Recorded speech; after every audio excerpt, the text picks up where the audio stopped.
Messil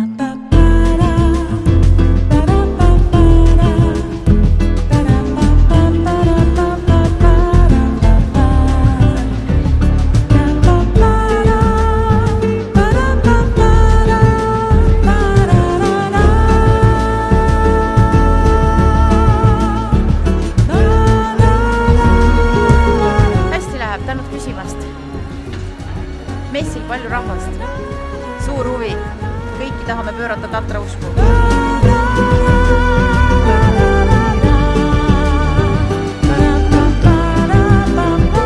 Sealt saate väga palju infot, mida võib-olla tahate või saate või tulevikus ka kasutada. Meil on väga suur terviseblogi, ütleme, et see toiduained on üks väike osa meie tegevusest. Kodutööks annan teile ka proovida. Tahate proovida mida? Te tahate midagi teha ise? Tata. Annan teile peentangu. Et sellest on lihtsam teha, et näiteks, jah, maitske seda, et näiteks see on tehtud Tatra toorpudel. Ütleks selle kohta maitske.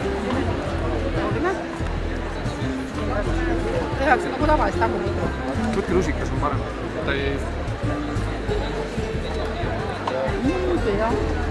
See on nüüd õhtul pandud maitsestada jogurtiga Tatra peentang likku, lisatud mee ja pohlasegu, et see annaks maitse ja siis hommikul on teil puder valmis.